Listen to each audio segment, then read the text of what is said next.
Team Spirit's pretty dominant performance so far in this group stage. It's been pretty solid. And draft-wise, we heard it from the panel. I've got to say, I've got to agree, Gunnar. I'm seeing Spirit. I'm seeing multiple teams I feel recently still getting the chance to hit this last pick DK. I feel like with all sort of this focus on like the PAs and such, people are kind of forgetting about the DK. And teams, they keep getting the chance to pick it up last. And it always feels like a great last pick. Yeah, I think it's a first phase ban. It's from my experience, it's on the same level as Alchemist. So the fact they're getting it this late in the game, where it's a good Dragon Knight game too, it's not even, you know, oh, you're picking into, you know, Timber Saws. The only bad one is Phoenix, so to say, and then, you know, I don't know, Phoenix is just kind of an OP hero right now, so everything's bad versus Phoenix. I like Spirit's draft a lot. The only question mark for me is Terrorblade, which, you know, some people, if they know me, probably think that's crazy. I'm saying Terrorblade is the questionable pick based on the fact I played like 50 games of it in 2 weeks. But I like Terrorblade offlane a lot. But it is a bad Terrorblade game. It's bad versus Pangolier, it's bad versus Lycan, it's bad versus Phoenix. But the hero, I think itself, his goal is just to build a pipe, be kind of tanky. Maybe he does like one center swap aggressively or on his teammates, and he'll have impact. This hero is just really stable as an offlane, in my opinion, and usually ends up just getting farmed in some way or another. And what do you sort of make of the offlane on the other side of the map here? You know, today for Liquid, it's another, you know, with more common one that we see. Yep. The Lycan for Saberlight. How's things going to look for him this game? Honestly, this is probably one of the harder Lycan games that we've seen. Both supports have ways to deal with creeps to some extent. You know, in worst case scenario, Muerte can press ult and survive.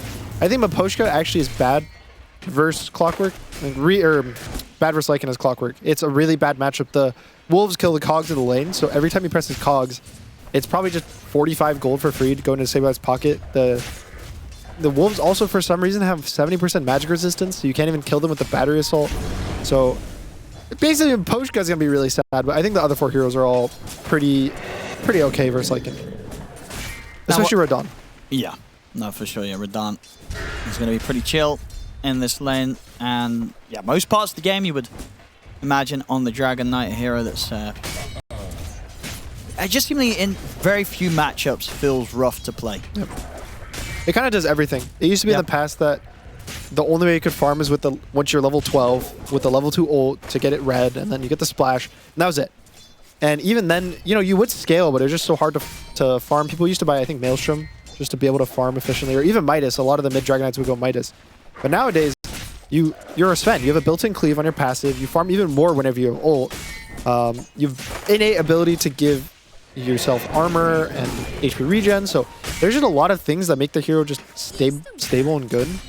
In the sense, it never feels like Dragon Knight is going to have no impact or be lowest on net worth. He's always going to do something. Oh, Brute. He has a shot. He's been found here, and indeed, doesn't he actually even need to use it there. Liquid not able to chase him out completely, so Rue will live. So far, looking at the lane situation, the biggest difference right now occurring in that middle lane. 9 and 3 on Lal as opposed to Nisha getting 16 and 8 on the Pango, having a very good start. I'm impressed. I think this lane is slightly Invoker favored. Nothing like crazy. But usually Invoker, this early lane isn't his forte, the first 2 waves. So I wouldn't be surprised if in the next like 2-3 minutes Invoker kind of catches up, goes back to even once he gets this level 4, level 5 timing. Well, we'll see. It is a pretty hard Pango game for Nisha. There's stuns on 4 heroes on the side of Spirit, and the only one that doesn't have a stun has 500 armor. So he's never going to take physical damage from Pango. Pango's all physical.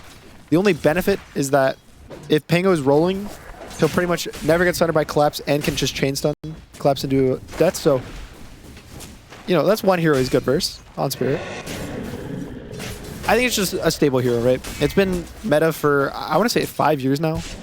And the last 5 years you pick Pango and it's okay. Yeah, even with sort of that phase where he's kind of getting nerfed after nerfed, Every single patch there was a nerf. And it really didn't matter. Sure, we don't see it like every game and every draft, but it's more balanced. Absolutely still pickable. Which I guess, if anything, just shows how broken it was in the past. Yep. I remember there was a time where Pango would get nerfed, and then I think all the mids collectively would go, okay, thankfully, guys, I don't have to pick this hero again. I can play something fun. and then 2-3 weeks would pass.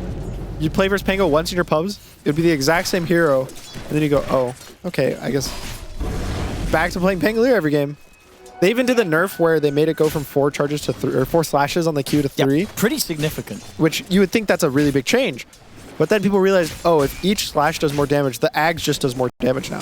So it actually buffed the Ags by nerfing the Q so that it scaled even better.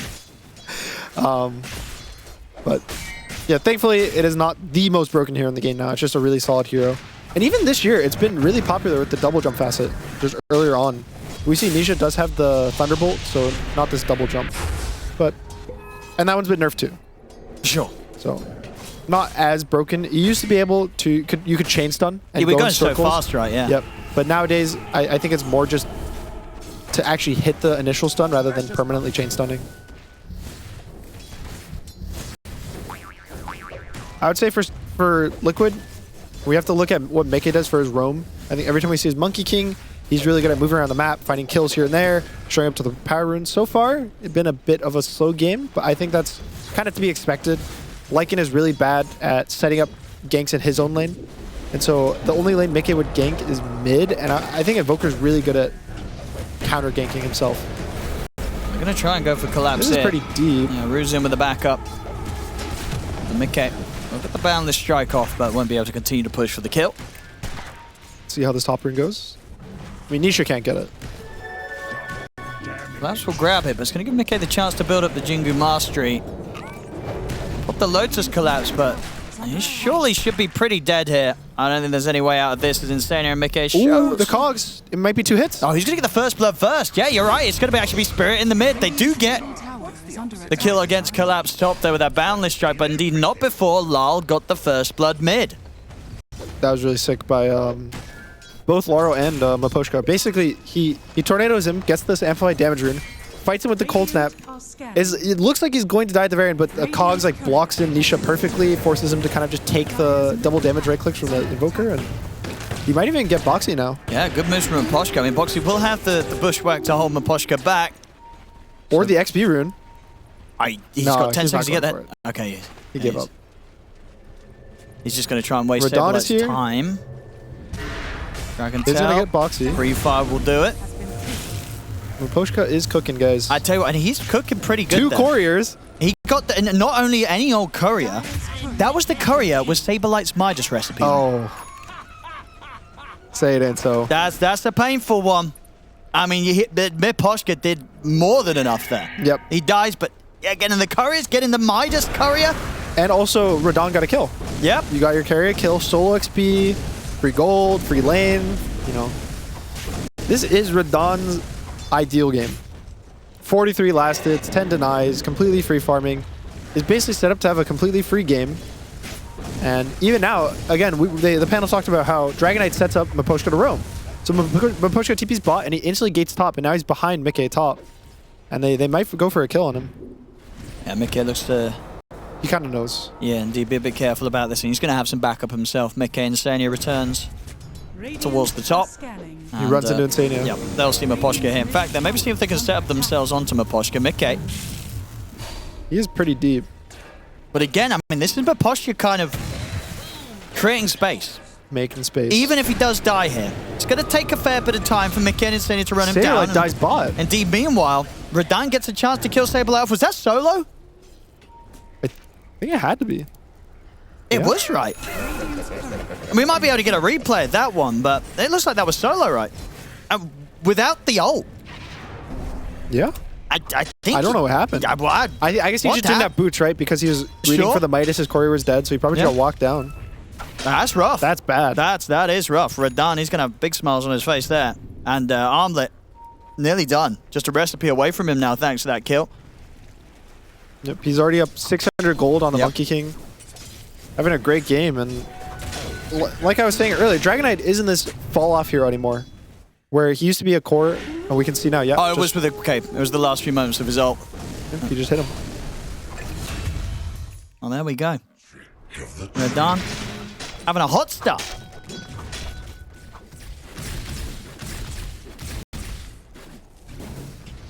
Still close overall on the numbers, but Yep. Not too bad so far. No. I mean, overall, when you look at these two lineups, is there a specific one that you would say is more comfortable with having like a slow-paced game, or are both fine with this? I would say Spirit's better at slow-paced game. Yeah. You got Terrorblade offlane who transitions into a carry. You have Dragonite who's going to farm faster than any other hero in the game probably. And Invoker scales really well. Even the supports. Muerta also becomes a core. So they have kind of 4 heroes that are going to eventually transition into a core. Whereas Liquid, you could say the same, right? For the Hoodwink and the Lycan's a core offlane, but I feel like it's not the same strength in terms of Team Spirit. I think Liquid really wants to be able to make this defusal timing with Pango and the Monkey King kind of hit like both at the same time and get kills back to back. Poshka, we'll dive for that one. Diving in a little bit too deep, trying to find some sort of setup through the trees. Didn't really have anyone else that was looking to get in that far with him. And Mickey gonna have to start being a bit careful around this tower. So heads back, starts to stick to the camps. Bottom lane. Saberlight, he gets caught under the tier 1. He'll get the ult off, but the tornado's there. He's gone. Another kill for Radahn, this time with the helping hand of Lal. But a couple of back-to-back painful deaths there for Saberlight, where Radahn's able to slow him down and keep this edge and have this continued very solid start as the safe lane DK. Yeah, these are really deaths that you can't afford if you're Liquid. Just dying solo to a Dragonite almost... I mean, they're sure the Invoker TPs, right? But that's not a sacrifice he's making. If a mid TPs to a side lane and gets a kill, that's a bonus. It's better than creep wave farming, so pretty big deaths as well. It's using his ult, so that's a lot of pressure that he's going to be losing out on. And the other thing is the new build on Lycan is all about getting this level 11. Because you want these wolves to be maxed so they actually have impact. So every time you die, every time you miss a creep wave here or there, it's just delaying your big timing by 30 seconds, by a minute. And maybe by the time he's 11, the wolves might not be enough. Maybe there's Ghost Scepters, Glimmer Capes on the supports. They actually can do something. They're not as helpless. Now Liquid, they'll bring the numbers. They'll get in under the tower, take out Miposhka.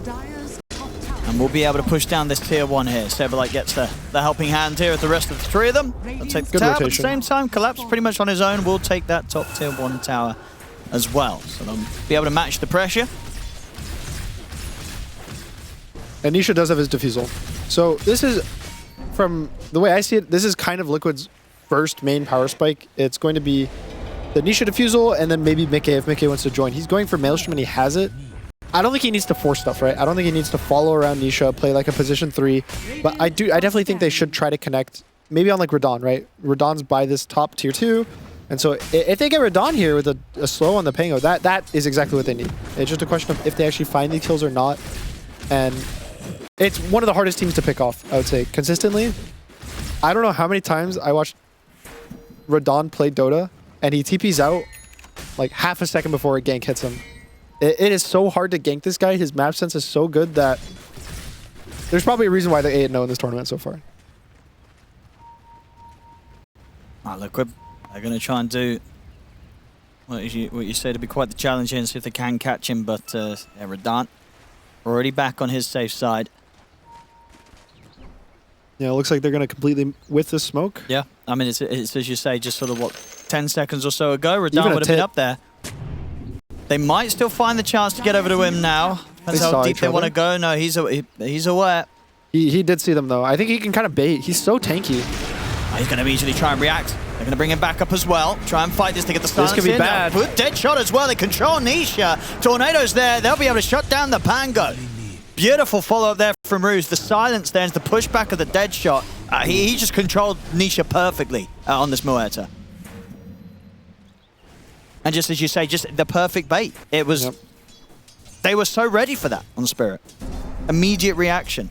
It's very scary to play Pango on a Dragonite. He has a stun so he can cancel your ult, and he just has so much armor, and all of your damage is physical now. At least in the past, you used to have some magic damage built in with your ult, and you know, armor didn't matter that much, but now armor is kind of everything versus Pango. That's why even in the past we've seen Pugna be a very good hero with Decrep.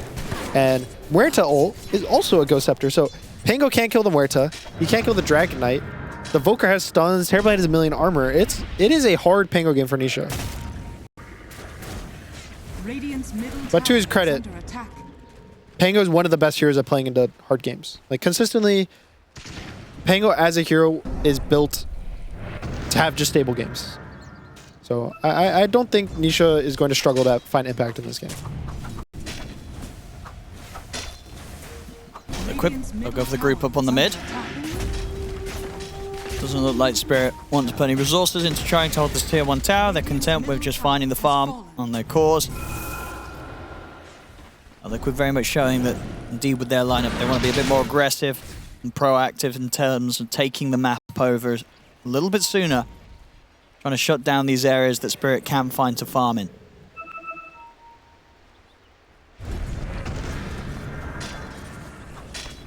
Saberlight is getting close to his level 11. That's his big timing.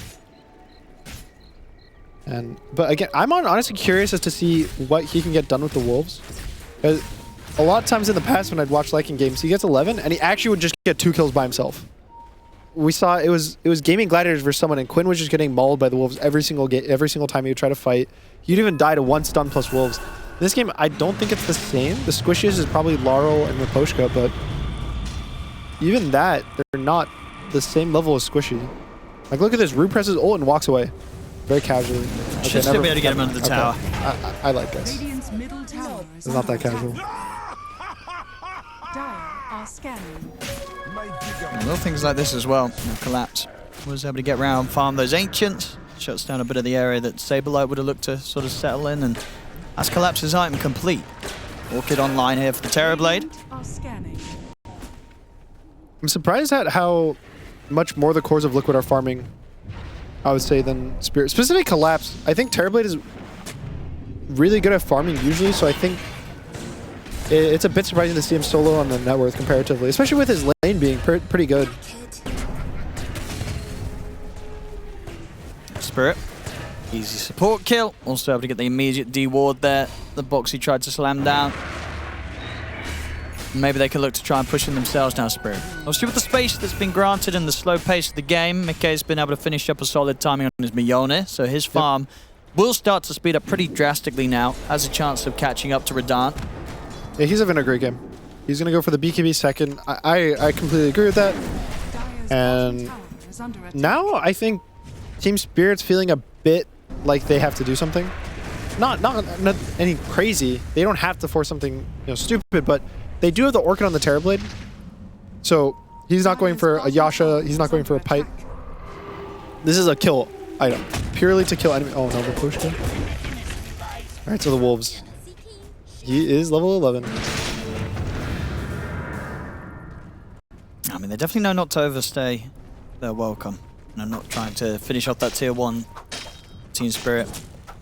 Even with Radant being as strong as he is, I mean, the amount of XP he's getting is kind of crazy. He's level 15 at the moment on this Dragon Knight. Look at the side of Liquid. The closest is level 12 on Mikkei. So already like nearly a 3-level difference really between the carries. Yep. It's just that massive. BKB's done for Radant. I think it's a lot about the Ancient farming. If you notice, Mikkei's been basically in his own big jungle, farming out top, pushing the wave out, whereas Radant's been able to sit in his tri-camp and farm the Ancients every minute, and that's the biggest XP you can get is farming Ancients. So to probably give Collapse credit, the reason why he's so low in net worth is because he's had to give up his lane to the Radant and his whole Ancients area, so he's kind of been struggling finding a place for himself on the map as to where he can farm. And I think it's okay because he doesn't need to be farmed. He is the offlaner on the Terrorblade. Dragon Knight is a hero that can solo carry games, so this farm distribution is okay. And honestly, this is really common. It's a lot of the time games is a funny trend. It'll be one carry of a team, then the next 3 heroes from the enemy team, and then the rest 2. Because if you're giving all of your resources to one guy, it's hard to keep getting your own gold. Spirit. Ready to lead him with the smoke. And they'll find Boxy. Not Hoodwink. Ooh, it's a quick jump back there with a sharpshooter, and that means hookshots off the mark. Not able to connect them with Poshka. So good reactions from Boxy. We'll keep him alive. They do get the tower. Yeah, they get the space mid. That's Ruzite done as well. Has the Atos for that further bit of setup. Radiant's top tower is under attack. They don't have the best Roshing lineup. I think they just keep taking an enemy. I think this is going to be a farm fest. I think we got at least 5 more minutes of farming. It's just awkward to take these fights. There's a lot of ghost push for both teams. You have Lycan Wolves on one side. Even Monkey King, I would kind of consider Ghost Push with the new shard that he doesn't have it yet, but you can one-shot. And then for Spirit, you have Invoker who pushes out lanes. You have Terrorblade Illusions. Even to some extent, Clockwork. If he gets Rocket Max, he'll push out lanes. And Dragonite, if he's pushing a lane, he's a ghost because you're not going to kill him. He's in and out, and there's nothing you can do. So no one really needs to fight for wave control. No one needs to fight for objectives because there's not really a Roche that's going to come out anytime soon. So moral of the story is just farm. See what happens. Is under attack. That certainly seems to be the call for both teams right now. I mean, who do you think is feeling, and rightfully so, feeling more confident in their ability to carry this game? Is it Mickey free farming on the Monkey King, or Radan free farming on the DK? Can Mickey stand up to the Dragon Knight later on? I think the honest truth would be Mickey with 6 slots wins this game. Okay. But and is that what they're going for, do you think, Liquid? They're like, you know what? We didn't manage to take over the game in the first 20 minutes. Let's just farm it up. I don't think necessarily. I think they're looking. Everyone's looking for plays right now. But people are grouping up. Oh, no. Rude bot. I think he's dead. No, he's fine. I don't think it's intentional with how Liquid are playing.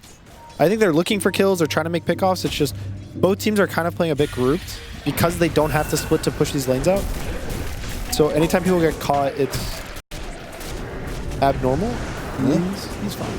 He's not fine. They've got the Boundless. Mickey, he's around. Gets involved, make sure the Lard doesn't get the easy escape. And this has set up for Liquid to be in position to head into the Roshan pit. So we'll see them look to do that. And Spirit, they are not going to be interested in heading down here anytime soon. So this should be a free Roche for Liquid.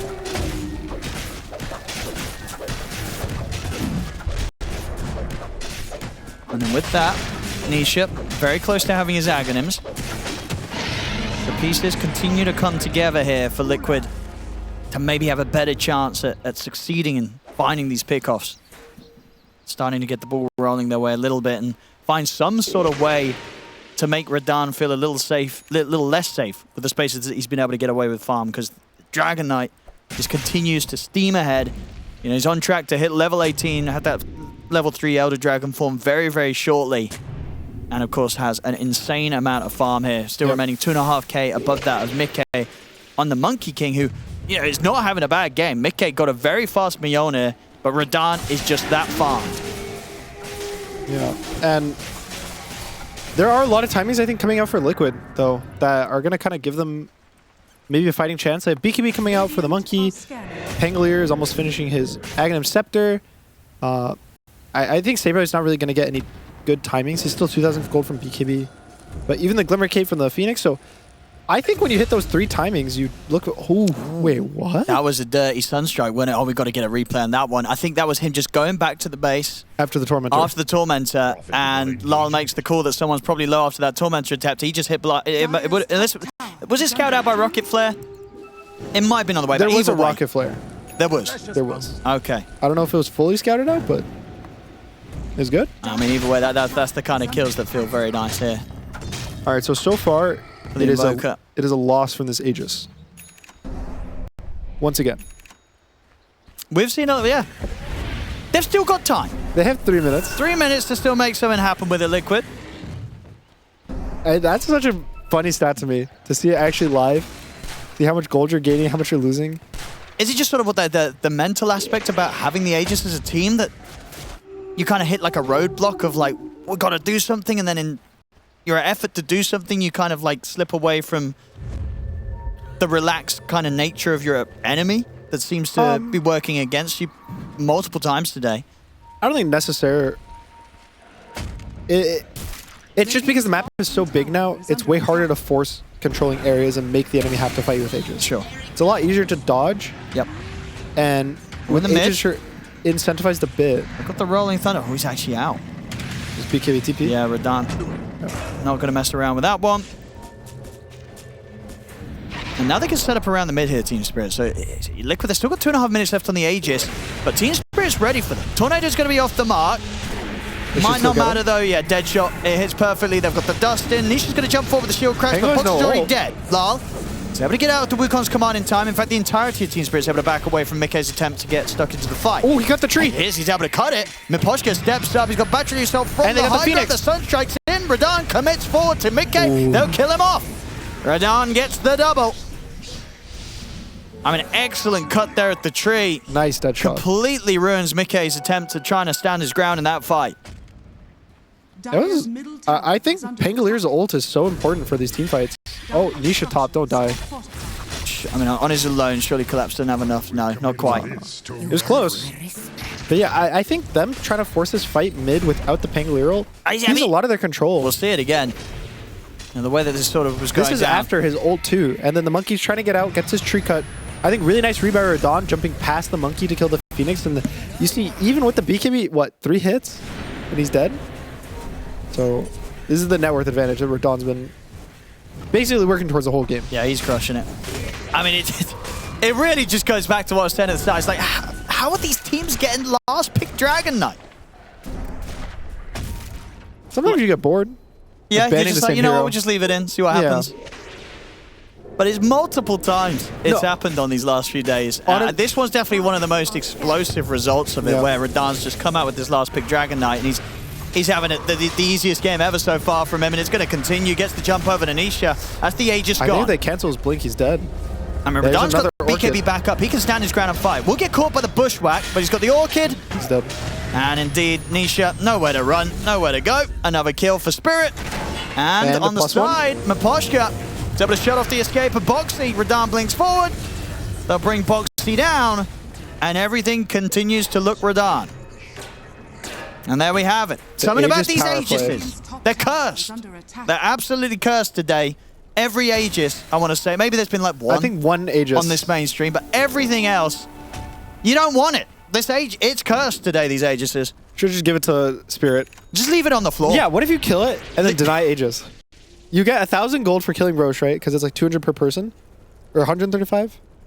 You get gold. Dude, this is a good idea. What if they indeed had it so if you deny Aegis, you get a little bit of gold? And then you can make the call. You know, do I want to have an extra life, I don't want or I want Aegis, to cash guys. it in? It's like the team thing. It would help. Would it help late game? I feel like by the time that you're giving Aegis to supports, you don't need gold. No, that's true. Yeah.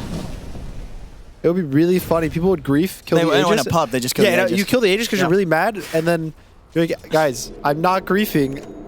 I just wanted to finish my BKB. But this game is going a bit into the favor of Spirit. Yeah, quite a bit. It's strange because the gold lead doesn't feel correct. You know, like if you asked me the game state watching this last 5-6 minutes, I would not say, oh, it's a 3K gold lead for Spirit. I would feel like it's way more. I just think that effectively the entire gold lead is on Radahn, and he's using it perfectly. But that's the thing, right? It's not a bad thing. No. Radahn, he's probably in one of his most sort of relaxed situations right now. Like, I feel like everything that's going on in his head, it's telling him that this game's in the bag for him. Yep. You know what I mean? I can't imagine there's much doubt from Radahn right now. Level 20, absolutely massive. This is probably the carry that if you're like, I need to be carried. Yep. He's probably the first one that comes to mind. Just play any hero, get Rampage so many times at TI. He's put in the work. And how do Liquid stop him? I mean, what are their best tools for bringing down a stacked DK? Killing the rest of his team probably, just like this. And Poshka. I mean, Radahn's here to help him out. Now, Poshka's actually going to get away from this. Sableye has to BKB pop his ult and consider where he wants to go. Up Rue's top. got ult. He can't die. They'll give it up Boxy. They will get the chance to bring Poshka down low. We see Nisha trying to control Radahn, but Radahn just pops the BKB and starts poking back at him. Nisha has to roll away. As Mikkei is caught in the calling, he also has to BKB and run. The Supernova's there on the high ground, but they can just turn and kill it. The Supernova's dead. Mikkei's just in. He's dead as well. There's not a chance for him to try and stand his ground here in the river. They just can't fight them. Liquid, for as close as they kept the gold for the first 20 minutes, they're starting to look a little bit helpless here, Gunnar. Yeah, I just think it's it almost feels like they're a full physical damage team.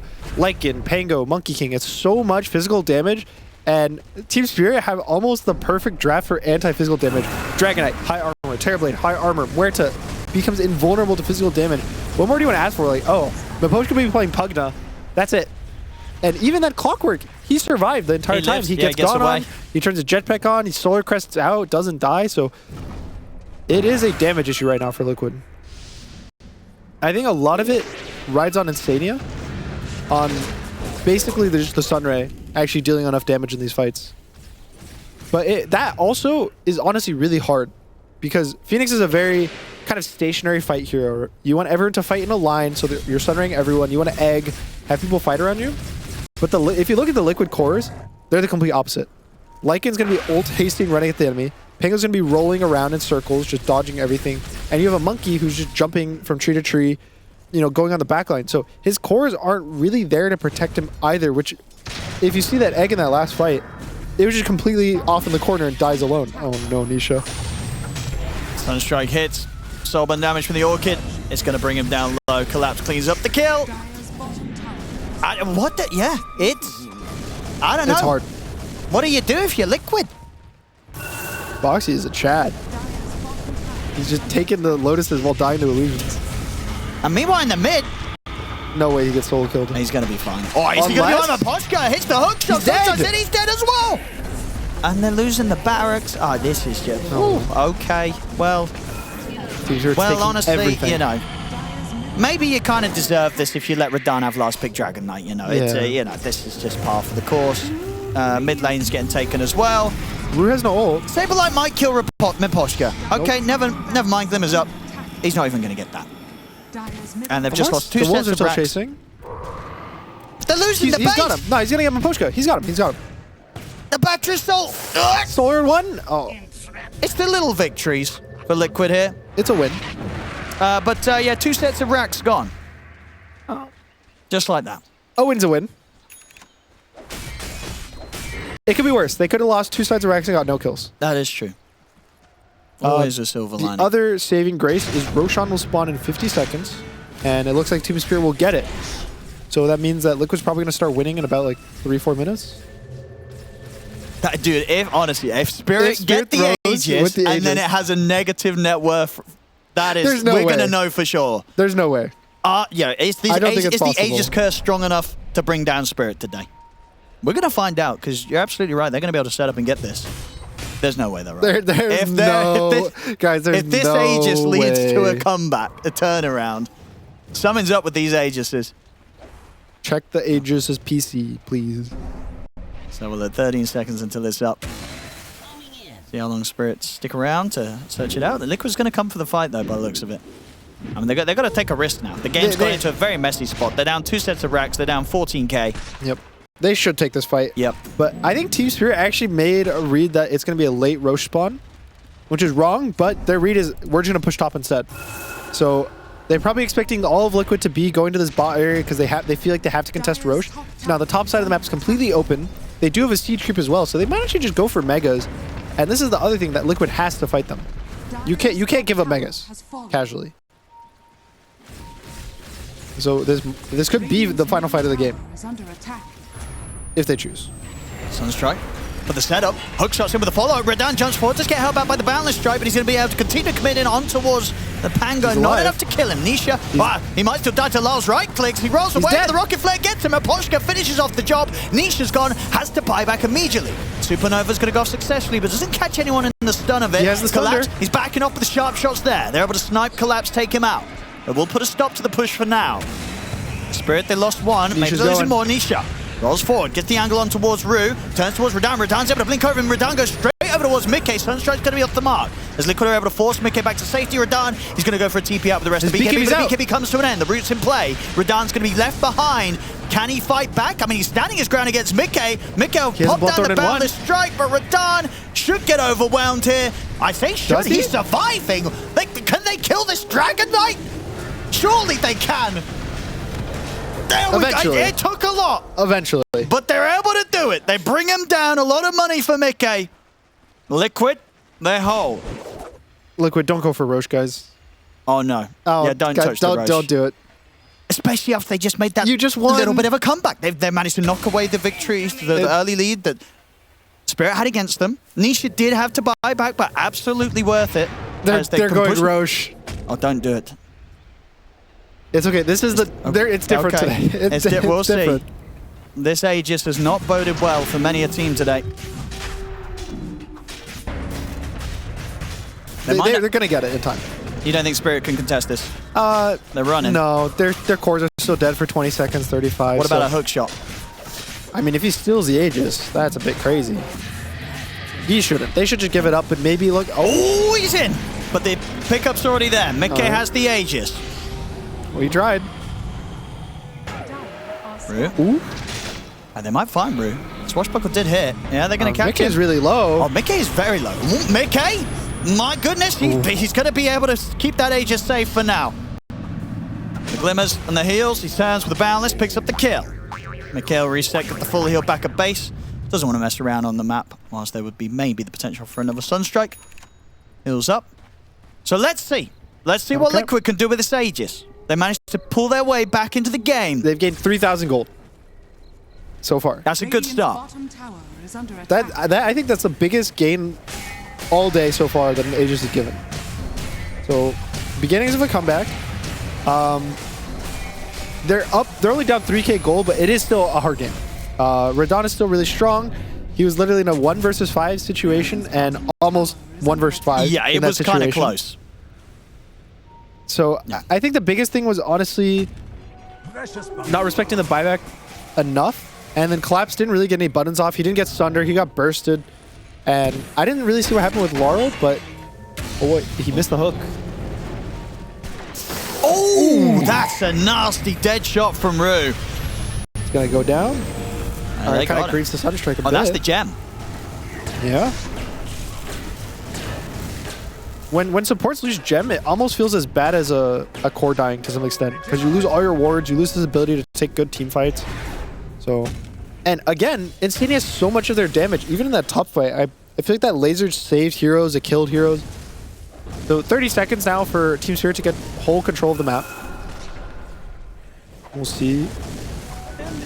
Any crazy items? Sanji Yasha's almost done for Monkey King. It's done for the Lycans, so they're hitting their peak timings. Lincoln's is going to be finished for Nisha.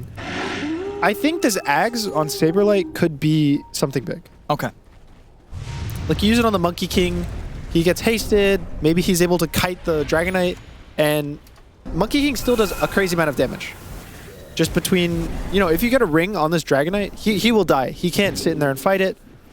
So, I think now it's kind of on Spirit to kite. Saberlight will be able to BKB and run for now. At the same time, they do lose Miposhka to Boxy. Saberlight's going to be fine. Is he? There's a blink in one. Oh, that is true, actually. He might catch him on the angle. Radon, he knows exactly where he is. Couldn't have been more perfect there with that blink. And indeed, the soul burn there from Silence coming in afterwards with the Bloodthorn kills him off. Nisha's going to try and set something up in return. Doesn't want to mess around. Radon's immediately out. What a good prediction. He didn't even have like a Terrorblade illusion following him. He just knew exactly where he's going to be. He plays enough Lycan and carry to know the movement speed of him during ult. And that's slower the Ags. I genuinely think this Ags is going to be what Liquid really needs to win these fights. Dude, can Collapse find another play here? No. Yes. There's no roll on Nisha. I mean, yeah, Nisha's got to be a bit careful himself. He's just stuck in the corner. He's dying. Oh my goodness, that was close. There's a good jump. Nisha had Mickey and Boxy around by his side there as he nearly fell to Collapse in that corner. That could have been so bad. The Sunstrike as well. Oh my goodness. And Radon's, he's back up it.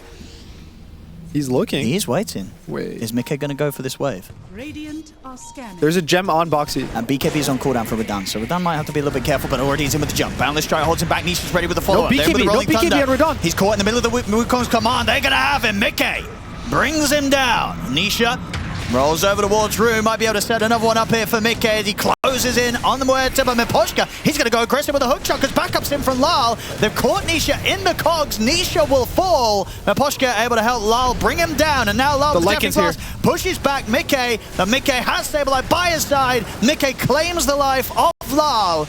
And he's ready to keep looking for more. Chasing over towards Rue. Boundless Strike off the mark, but still the gap closes there. Double kill for Mickey. As Mickey takes over, level now in that top spot with the farm of Radan. Making the comeback here, Liquid. I think a bit over-aggressive from Spirit.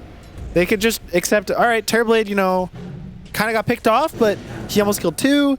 He did kill the Phoenix and just kind of accept that. But Radan goes in, I think, not either expecting the roll, not expecting them to all sit there together, and has no BKB.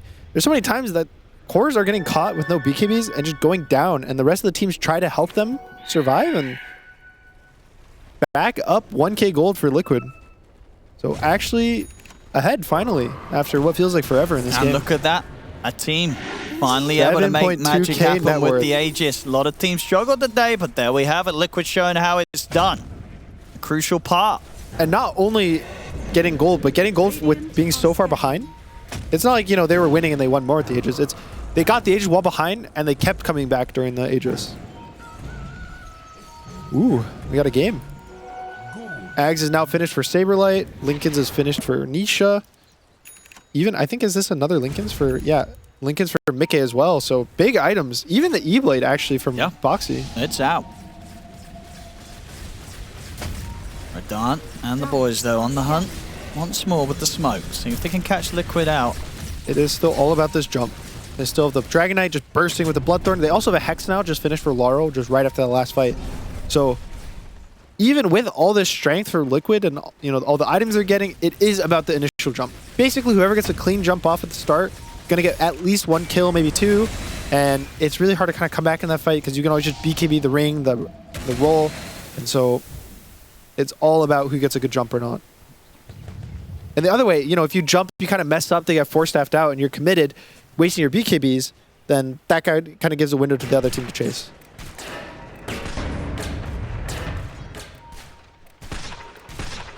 Liquid, now that Aegis is gone, just being very cautious once more. Staying inside the high ground of the base. Now they'll look to set up with the smoke play.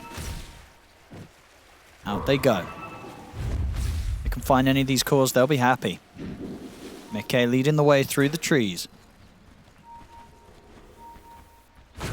Swing over towards the mid. At the moment, it's just the 2 supports around this spot, so not the highest value of kills. One that will be caught. Boschka. He's already helped with the the jetpack. stun. Yeah, Boundless strike off the mark. They've been able to pop the Linkers in Mickey, and that's given the chance for Radan to jump in with the Dragon Tail, though. Saberlight's in with the bite. The BKB's off from Mickey. He's going to stand his ground here with the Wukong's command. Supernova out as well. Radan, he has to run. He's getting chased down by Saberlight. He's okay. He's under the tier 2. He'll live. And Nisha's dead. And there was a few ultimates from Liquid, so now Liquid have to try and retreat, but the jump's there from Radan. In with the Dragon Tail. They're trying to force him to safety, Saberlight, and he'll be fine. He'll escape, but the chase will continue from Spirit. Turn their efforts over towards Boxy. Turn with the Bushwhack, holds back Lyle. Cold snaps up, Boxy. They'll go for the TP, anything to stop it, they do. Atos is back up from Rue. They'll get themselves a 2nd kill. The Spirit able to react and do the best they could there to just keep Radan alive, and it works, because he was caught in a pretty hot position in the middle of the Wukong's command. But they're able to bail him out and find the chance to get the 2 kills and lose nothing themselves, Spirit. Yeah, Mickey's at the point that Dragon Knight can't fight him in the ring, but, you know, if they kite the ring, that's when the damage starts feeling a bit lackluster, I would say, for Liquid. And Radan's full HP, has a Satanic. That was also the egg being used, that's the ring being used. Nisha didn't actually get his roll off, so he dies, still by and has roll, and he's probably going to have to do it. This is the last rack. This is Mega Creeps. This is their final set of racks with how early Team Spirit were able to take the other 2 sets away from Liquid. They're giving it up. There it is, 43 minutes in. Mega Creeps are out against Liquid. Just like that. They did get to save Nisha buyback. I think, honestly, to credit Liquid, they wouldn't have been able to defend that without the egg. I think the egg plus arena combo is really what even gave them a fighting chance there. And so it's probably safer to wait for cooldowns, be able to take a real fight rather than just this scrappy thing, because, you know, we have to hold against the Megas. And their team is also not bad at defending Megas. Monkey King Q, I think, still one-shots them. Pangolier can kill them. Phoenix is okay at dealing with them, and I would be surprised Bhakti just gives up a Maelstrom just to help push out lanes, help his team.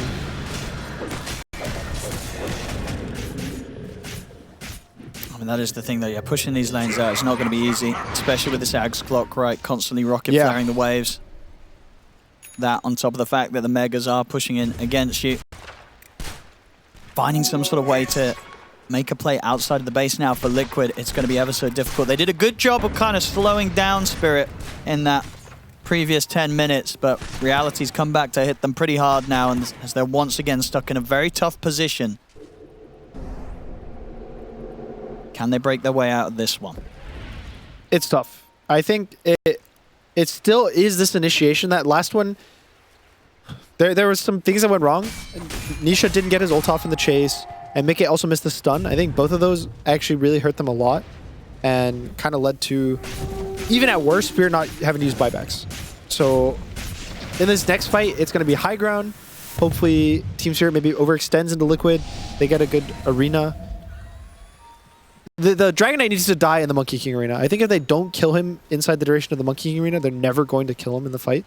It's just a bit too hard for them to actually output that amount of damage. It's just how do you put him in the arena? Okay. He's going to try and start something here with Boundless Strike onto Miposhka, but again with the jetpack, Miposhka's out of there. Okay, does have the backup of his team, but still ever so scary being this far out on the map right now with how easily Team Spirit can turn and fight back. Radahn under the cover of the Silver Edge, looking for a chance to get back in on it. Roshan is up.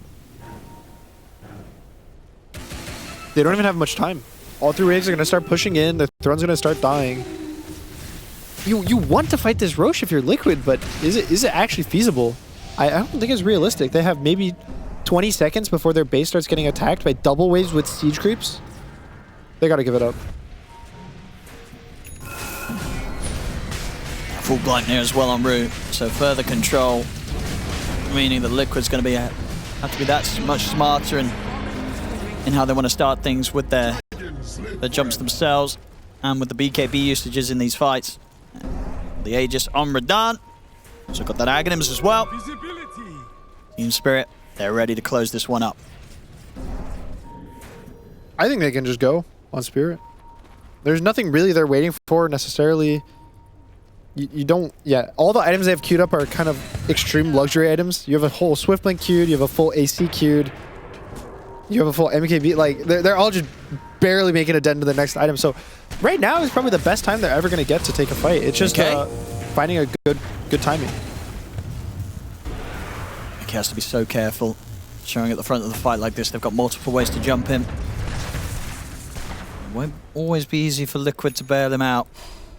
Team Spirit has 0 buybacks. They're going to have Collapse's buyback in about 20 seconds because it's just gold. And on the side of Liquid, they have 3. So Nisha and Boxy have none, but the other 3 do. They have to take a fight. They have to go in. Radahn getting the push going. Boxy, that's a lot of burst there, but Radahn's able to instantly heal it back off. As the tier 4s are falling. Nisha, he's in. Gets the connection in over towards Lava. Lava BKB is able to force back. Let's see if this Rapier Monkey King can turn things around. Already at the side there, they've got the catch on towards the Phoenix. Insania's gone, but he's got buyback available. Uses it immediately. Nisha off to the side. He'll only just survive Mickey. He's going to get in there with the Rapier. Takes down Lal. Now he looks over towards the Dragon Knight. He's getting out off the base though. Radahn able to get over the tree line, but the Bushwhack does catch him. Sunder from Collapse, trying to heal Radahn back up. Give Radahn another fighting chance, but it's not enough to keep him alive. The Aegis is claimed from him. So they can go for a second round. They can. The damage comes in from Mickey with this Rapier. Big kills here from Liquid as they push back Team Spirit. Mickey looking for ruin the tree line. They'll find him as well. Ruta full. Double kill for Mickey. Holds the game alive here for Liquid with the clutch Rapier pickup. Yeah, 3 for 1, 2. Only the Phoenix dies. Still is by. This is their angle. The Monkey King has so much damage built into him now. If the Dragon Knight ever uses a BKB, and I think he still is able to save the ring on the Monkey, he's dead. No matter what they do, he's going to get stun once. Mickey. He's pretty far forward here. Collapse just walks up and kills him. All right, Nisha, you have to kill Collapse in this situation. Kill Collapse. He's got a Rapier. Nisha's stuck. He has no roll. He has a Thunder. He's back up to pretty much full HP. Standing his ground Collapse, but they do kill him. But Saberlight's dying. He's got to run. He's going to live. Okay, crisis averted for Liquid. They do manage to keep the Rapier under their control. Obviously, he's already been touched by the enemy, so it does mean it's going to be bound to whoever picked it up, and it will be Nisha. Yep. So Nisha now has a Rapier. courtesy of Mickey getting a little ahead of himself, walking down that lane, not respecting the potential of Collapse to just walk up and solo kill him. That is... I mean, the issue is sure, they get the Rapier, but they're losing it on the Monkey King, Radiant's which middle tower hurts them a lot. And they needed it on Mickey, They really, right? he didn't even get That's the talent. There's a 20 talent on Pango that gives him even more percentage damage on Swash. Sure. He didn't go that because it's worse. Strictly speaking, it's worse than the shield class, their shield crash. But, you know, now you're regretting it, right? You feel bad. You're like, oh, I should have taken this one and hoped for the Rapier. Well, see if Mickey can farm up another one. Yeah. Or Nisha gets He's got level it queued 29. up. Or if Nisha dies and they're able to kind of control, feed the Rapier, claim it back, get it back on Mickey. Does he have buyback? Okay, do you think there's ever an angle where you like kill yourself to a Tormentor or Ancient Creeps? Because Tormentor's up. No, you're absolutely right. Yeah, of course, because it's already switched both sides. They can indeed. Yeah, he can just drop. He can just drop his items and die to Tormentor. I feel like it realistically You actually is should do fine that. if he has buyback. Yeah, why would you? Yeah, You have to use your buy. Oh, sure. You have to use your buyback. But I think just the ability. It's an argument, right? Because you could say, you oh, have to use your buy, don't you? it's better for. But I guess Nisha should have 2 lives in a fight rather than Mickey have a full fight with a Rapier. Yeah, I just think that the damage. I'm not sure though. I think the damage of Mickey's Rapier actually matters so much for Liquid's ability to take the fights. I would take the gamble. The game's already really hard. Your first Mega Creeps. Yeah, it would be quite the call to make because you're giving up one of your Pango's lives. They have some time to discuss. Make the call, guys. Yeah, I don't know. They're not gonna do it. If they do, it'd be the one time that a core dying to Tormentor at 50 minutes is the correct play. Well, not correct play, but it's not a mistake. If it was someone worse than the Pangolier with the Rapier, I could see it. But the fact, he could still, it still benefits him. Sure, the Swashbuckle, it's what? How much damage is it? Did they remove it fully? No, it's just damage per stroke, right. So it's, if anything, shouldn't it be on blue? Am I crazy? Do you not just want the spell amp of the damage that the Swash is doing? No. I thought there was attack damage built in. Is it only the talent? I guess it's only the talent. Yeah, so with that, because otherwise it's bad on Pango. It's bad on Pango. Let him die to Tormentor. To the Tormentor. Go Tormentor, Nisha. Get that buyback right now. We're waiting.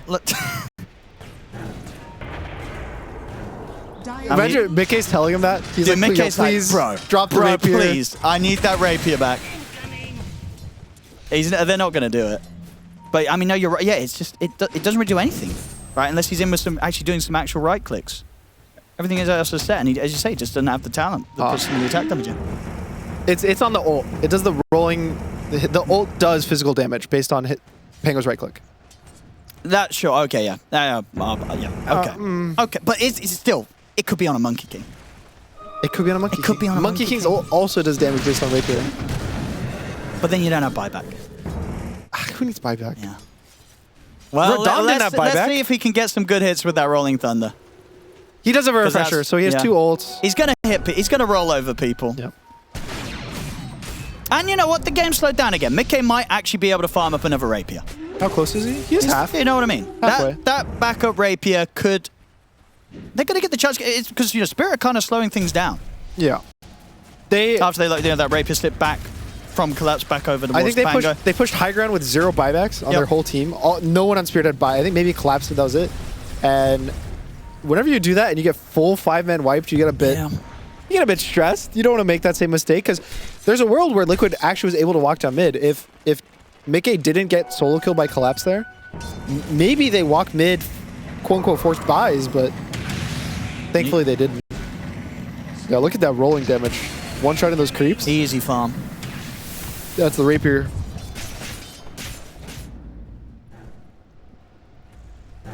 Yeah, I mean, what is Spirit's plan? What are they waiting for? What are they looking towards next? I think that just going high ground wasn't a bad idea. Yep. Ooh, Rue almost died to the Tormentor. One of my favorites. I'm thinking there's no nullifier on Liquid yet, so maybe like a Wind Waker. They are close. I mean, Saberlight can sell his Midas, right? Sure. Then he's pretty much got it. Boom, there it But of course, the buyback situation won't be too It's just hot. buybacks. Yeah, you probably want to hold on to that gold at this point with 52 minutes of the game. It's getting kind of crazy. Yeah, Mickey's going to have that Rapier, I think. It's 4,300 gold in. It's going to be fun. They're going to have 2 Rapiers. 2 Rapiers. And we've seen, Liquid, something about this team, something about this organization. They can win games against mega creeps. So everyone has buy except for the 2 supports for Liquid. Yep. So it could be a crazy fight. I don't think Liquid wants to, or Team Spirit wants to force a high ground push. Yeah. I think they're perfectly fine farming until next Roche. At least they have the kind of these BKBs and buybacks, right? Especially on Collapse, right? He wants to have both. He's still about 1,000 gold away. Yeah. And hopefully that's enough time for Roche to spawn. Like, he'll get BKB, they go Roche, and then they decide what to do. I mean, yeah, Mickey's definitely going to be sweating a little bit. Because at this point, we're just this close to picking up that Rapier. Like, please, whatever happens, do not push us yet. Just let me get this little bit more gold so I can get another Rapier. No, I think he's going to get his wish. Yeah, looks like it. So Rapier on the All right, he's Monkey sending King. Courier to the enemy secret shop. That's the way to do it. Let's see. Laurel's kind of looking. I don't know if this is... Okay, it's not intentional. I mean, there are a lot of them between him and the Courier, so he's going to have to be careful on the way back in, Mickey. It might walk into Collapse. I mean, the big brain thing to do... Actually, no, that wouldn't be big brain at all. That was it. Make it Wait. worse. It might walk into Collapse. Oh, there ain't no way. He's at least obviously got it disassembled. So Yeah, won't he's not going to get a Rapier, but... Still having it put on the sidelines. He's going to be careful. He is going to be putting everything into microing this Courier back in Puts the the safe. shield where it's risky. He's puts it already out of used the the map. shield, though. It's out of the map. That's good. So there we go. They got over this little bit of a hurdle, Mickey, where he died, lost his Rapier. He's now got a new one. Maybe this one's a better one. We'll see. There it is. 2 Rapiers now on Liquid. 1 for Nisha and 1 for Mickey. And Nisha still has his buyback. So, all right, they hold. Okay. So now Spirit, they've got to deal with 2 Rapiers that they're pushing into. Probably going to wait for that Roshan. It's going to be back up in 50 seconds. The Spirit will look for that before they go. And Radan trying to get the Swift Blink online whilst keeping the money for his buyback on top of it. And yeah, Lyle's eyeing up his options as well on his kind of next item. Liquid's trying to go for this Roche contest. Boxy's smoke pops, or he right-clicked? I don't know. He's just kind of walking forward. Mm-hmm. But Mickey really wants to be able to contest Roche, but changes sides. Now it's going to be top. I don't think they can get it from this angle anymore. It had to be like a Radiant Roche early spawn contest is the best thing that could have happened. Oh no, the Aeon disc. Boxy's Aeon just got popped by rockets. And Collapse is looking at Nisha. Can't quite do it on his own though. Nisha, it's going to be fine. Dire's middle tower is under attack. Tier 5s again? We got 5 minutes? Do you think tier 5 items are strong enough? I don't think they're in a bad spot. I think they've been nerfed a lot. They used to be way stupider. The options could be better balanced, right? There's still some that you never go for, like that weird one that switches your health and mana, or it caps your health at a certain thing, right? It gives you crazy magic resist. The 95%, yeah. Like I don't think I've ever seen anyone take that one. Unwavering condition. It makes your hero model small too. Huh? It makes your hero model really small. It does. I didn't actually know that until I've seen Enchantresses nobody take takes it. Enchantresses have taken it because they can't really get right-clicked. And then they're invincible. That's like the only situation, yeah, if you're playing some Ench against the correct lineup. Oh, Radan. Okay. Oh, these wolves are so annoying. Nisha's going in. Nisha's going to go for it. He's in with the Rolling Thunder. They have Can he no find the detection. angle for anyone? He catches Ru, but he's not going to know. He sees Radan. And indeed, they're able to turn and maybe get the big one. They get the connection on towards the Dragon. Over the Thunder's there. Collapse. Able to get Radan back up to full HP. Allows Radan to get out at the Wukong's command and away from the Supernova. Miposhka at the side, out to control on towards Nisha. Nisha able to roll up away. It's fine for now. Radan, he's back in. Gets the jump onto Saberlight. The Saberlight gets the BKB off. He turns straight back over towards him. The second Supernova, it's there. They're going to be able to burn through Radan. Radan to fall. And now Liquid, they can chase on for more. Lal, he's on the run. Oh, jump forward already. Some of them TPing Might out try to Spirit chase. Lal. Collapses another Sunder. He's going to turn in with the Tornado. Collapse Link wants the BKB. He's looking to try and stand toe-to-toe with Mickey, but he has to be careful around Mickey. The Stone Strike there, Lal. He's able to outplay Nisha. Lal takes him down. Rapier hits the deck, but Boxy, he looks towards Lal. Lal, he's on the cliff. He's going to have to enjoy his life up here for now. Mickey steps over. He's got the double Rapiers ready to go. Lal pushes him back with a deafening blast. Sharp shot comes in. Boundless from Mickey. Cleans up Lal. They are going to lose Boxy. With the enemy base, the Ancient. Oh, the Ancient, that's the problem. All right, Nisha buyback. Okay, Nisha's on the defense. He'll be able to deal with the creeps. Collapse, he's going to find Insania. There's buybacks available on Liquid. Spirit only having to use Collapse's buyback there to get the fight in their favor. They can come in with a push now. We'll see what Spirit want to do. They do obviously not have Lal or Radahn up for a little bit, so maybe they'll take a bit of a breather. There's still a glyph. I don't think they force it this hard. I mean, he puts Shapeshift on Mickey. Look at this wolf go. Have you ever seen a wolf do that? The wolves even do that? Actually, they might do. The wolves live in trees. I don't think wolves live in trees. They can climb, though. You know, Can they climb? You know turkeys go into trees. Do they? Yeah. They can't. Can turkeys fly? No, but they can like jump. Just like... How high can this turkey jump? Get a tree. Enough to get into a tree. You've never seen it. I don't know. It happens all the time. I don't think I've ever seen a turkey. I don't know if we have them in our parts. Missing out. Yeah. They're rare. They're interesting. Sometimes you have to like stop, let them cross the road. Really? Yeah, they cross the road in a straight file line. Now we only have chickens crossing the road in our parts. That's what the joke's about. We don't have why we get why did the turkeys. turkey cross the road? That's the spin on the joke you have over there. To jump on the other tree. So this ages now Wait, for why are we Collapse. talking about turkeys? I don't know. I just saw an animal jump onto a tree. Oh, hello, Radahn. He is on his own. Fortunately for Liquid, for Radahn, Liquid's rather scared. They're gonna run. But yeah, Mickey. He got the double rapiers. He does. Nearly 60 minutes.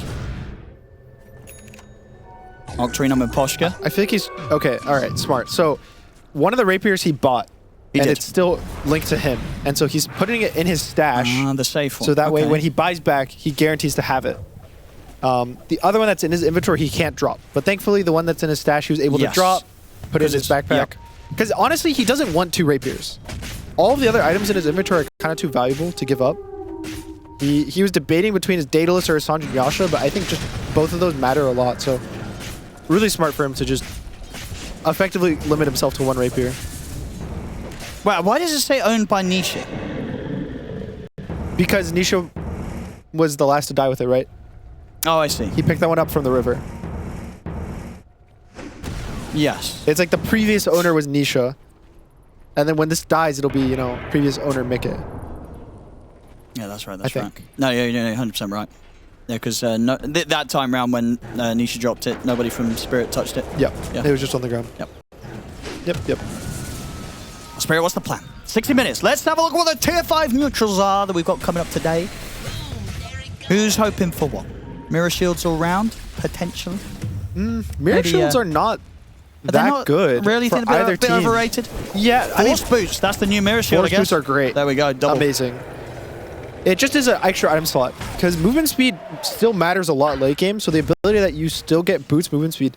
In fact, it's crazy boots movement. It's 115. It's like over double the normal movement speed of boots. Okay. Oof, that was a scary shapeshift. It would. You kind of stun locks. Don't hit the Tormentor, guys. You're actually going to die. Okay, they're out. Mickey, you got tier 5 right? He did. What's he going to get? Force boots as well. Force boots all around. It's also that it's a Dispel. So it gives him a way to purge this Bloodthorn that killed him in the mid lane. I think that's probably the biggest Dispel. It's just the Bloodthorns. But that matters a lot. And also just getting out of Cogs, getting out of Muerta. Maybe you dodge a Tornado because of movement speed. So just a good item overall. It's so hard for Liquid to get out of the base. Especially when Collapse is walking all the way up towards the Ancient. Collapse is just kind of going. He's kind of just dying here, Boxy. Boxy, he's down to the illusions. He's gone. He has buyback still available on him. Spirit. And Collapse is ready to poke again. Stepping up. There's the buyback. Instead, he's going to get caught mid-dive here by the Cold Snap. They're going to jump in as well, but the bolts bound the strikes there. Just get to the back. Jumps forward. They've lost the Phoenix, but the buyback comes out. Mickey gets the Wukong's command down. Radahn, they don't have the detection on him. He's able to sneak away with the Silver Edge. He'll get out alive. Refresher popped here by Nisha. Oh no, Nisha. He's got with the silence into the dead shot fear. They'll force him out the side. A secondary silence following up as well. The Supernova's out. Team Spirit, they'll have to back off from the egg for now. the throne. It's dying to the creeps. Radan, he's back in. Makes the jump over towards Insania, but the Glimmer Cave's there, and again, no detection on the front lines. Insania's able to get out to the side. Collapse drops the Nullified down towards him. Collapse getting in aggressively, but Nishin catches him with the Rolling Thunder. They turn towards Collapse to put the Phantom, and Collapse is gone. Boxy dying, he's out. 2 dead on Liquid, no buybacks for them. Spirit, they can focus the agent surely, but no. The fortification's there. Liquid, can they hold this with the 3 of them? Mickey, he's caught, he's gone, but the buyback's available. The fortification wears off though. Spirit, they'll be able to turn, end this game. GG is called. Team Spirit will take game 1. Team Spirit and Team Liquid. Gunnar, what do you make of this? Indeed, we're seeing Radan bring out his carry Beastmaster. And then on Liquid, as I say, the one that sticks out the most to me is it's just the Jakiro. It's Insania's specialty. Not others. Others are possibly just not touching this hero. But Insania, he brings it out and he wins with it. I am a really big fan of Insania Jakiro specifically. And kind of speaking of, just to go back, they're under award right now. Okay, they did award it, but that could have been really scary for Boxy. Going back to the draft, yeah, I really like Liquid's draft as well. Like the panel was saying, I think all the heroes are really solid, really stable. Probably they have what, like top 3 to top 5 heroes in every single role, except for Jakiro. I think a lot of people would argue, but they picked it for the Beastmaster. For specifically the lane, Jakiro is really good versus Beast in the lane. And Team Spirit, I think their way to counter is to dodge. So now they're gonna have Collapse playing his Bristleback, which should do pretty good bot. So unless he gets first blood. Yeah, who they're able to give it to? They're able to give it to Lyle. Very nicely controlled there to make sure that Lyle starts off his lane with quite a bit of a boost. Yep, the panel is not a big fan of Laurel Lina in this game just because he's versus Nyx, he's versus Dragon Knight, he's versus Ember, even the Dawnbreaker role. They said, what, 4 deaths in 20 minutes? I think Laurel might pop off. There's a chance of that. There was I was watching a heroic game yesterday of Analog playing Lina. I think he ended the game 19-0. Maybe not that explosive of a performance, but I wouldn't be surprised if he just has a really good game. He has 2 frontline cores. He has the Beastmaster safe lane, he has the Bristleback offlane, even Ricky to scout for him. So even though he himself has maybe a rough one in terms of his matchups versus the enemies, I think he's good enough to dodge, and he can carry this game. Yeah, the surprising thing is Radan Beast.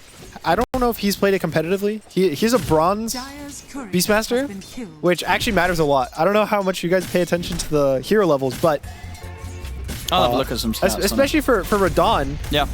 He's the type of player that plays so many pubs. He plays the game a lot. So anytime a hero's not even silver for him, it means that he hasn't really practiced it that much, I would say. Which isn't a negative. I don't think Beastmaster is this extremely complicated hero, especially these days. But, you know, maybe they're practicing scrims. Because there are some times where he could have played 30 Beastmaster games in scrims, and he would still be level 1 on the hero in Dota+. So we'll have to wait and see. I'm assuming, I haven't really watched too much of it. I guess it's just offlane Beast, right? Like, I don't know what else you buy. Yeah, you still go, yeah, just this Ags. You go Ags, you go, I guess you go Sanj and Yasha, but I feel like offlane Beast is going to do it anyway. He's going to look to get the kill, and he'll get it. He's got the E. I mean, surely he can't get out of this. Unless? He can't, but maybe Radan. I think Saberlight's dead. I think so. Radan can just chase him down with the boars. The axes are out. One more hit. He's got him. The cleanup's there in favor of Team Spirit. All right, Beastmaster carry, guys. I'm sold.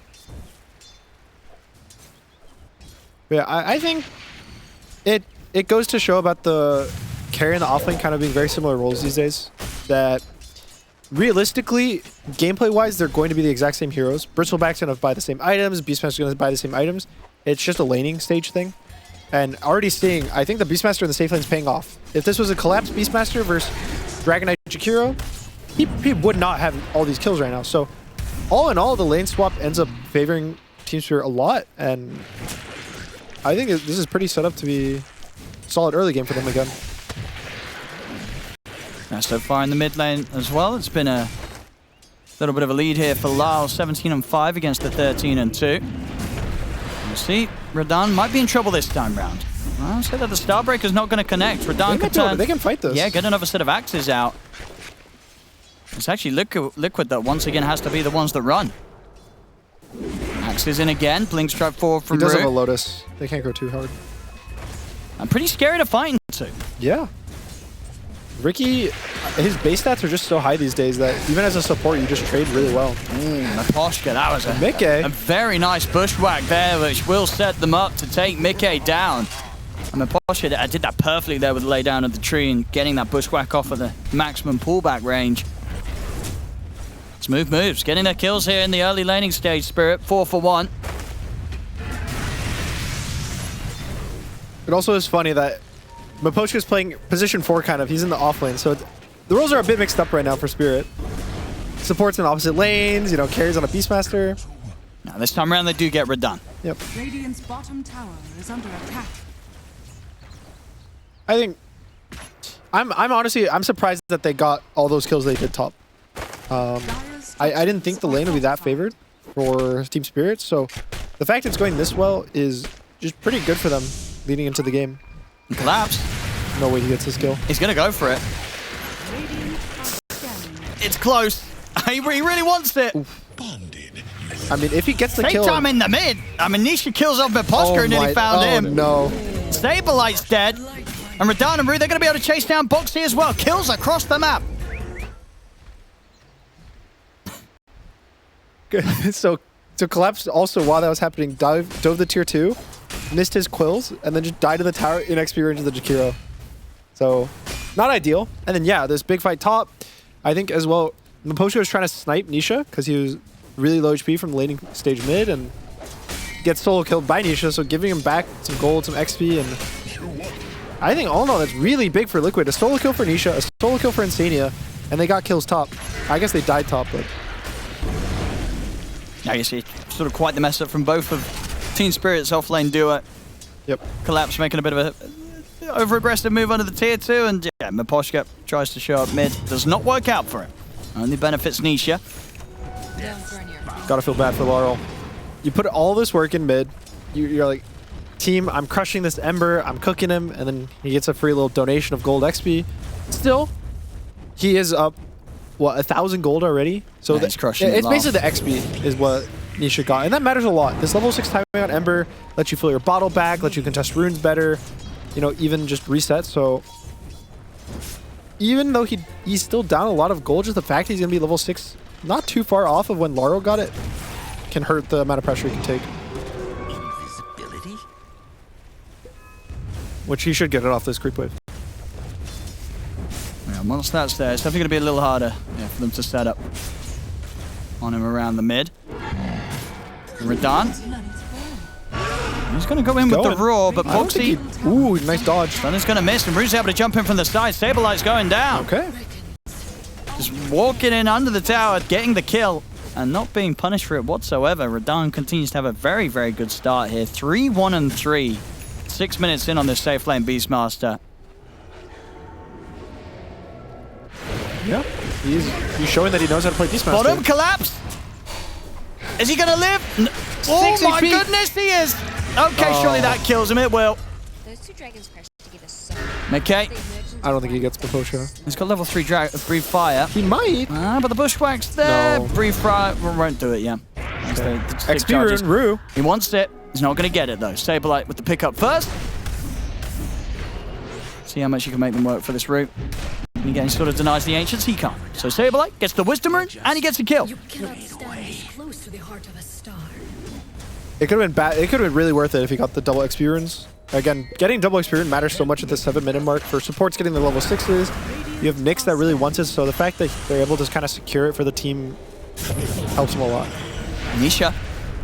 He's found Lal. They still got Remnants here ready to chase, but TP backup's coming in for Lal. The smoke screens drop down. Rue indeed fueling Lal back up. Nisha won't be able to continue to chase for the kill, and in fact, he's going to get chased down a little bit himself. Radan's also connecting, has a roar in 5. 4. Let's see how ready Nisha is for this. Radan trying to approach across the tree line. Can he get the roar off? Bot side, they use Dawnbreaker ult to get Collapse. They do. So Liquid getting the kills, and Spirit weren't quite able to get the catch onto Nisha. Nisha survives, and the bottom lane of Spirit does continue to suffer. Who would have guessed, guys? Dragonite carry is a good hero. Yeah, Liquid, they wasted no time this draft getting that as the first pick. Yeah, they They're like, not again. No, we're not letting this get anywhere further in the draft. Last pick. Last pick in the first draft. Now what, first pick? Yeah, it was, yeah. Liquid they weren't messing around this time. They just grabbed it straight up. It's always so funny how the drafts play out sometimes in tournaments. Because there's always priorities that shift, right? After the first day, the priority of PA became you have to first pick this, so now it's a first ban, and maybe because of that it kind of pushes out Dragon Knight to this, this ban. It used to be, I think, the very first day of the tournament, if you look, it's basically the PA ban was swapped for Dragon Knight. There was that sort of switch up, yeah. And so now people are trying to remember, oh right, Dragon Knight's kind of OP. There's a reason we ban this every single game. Nisha.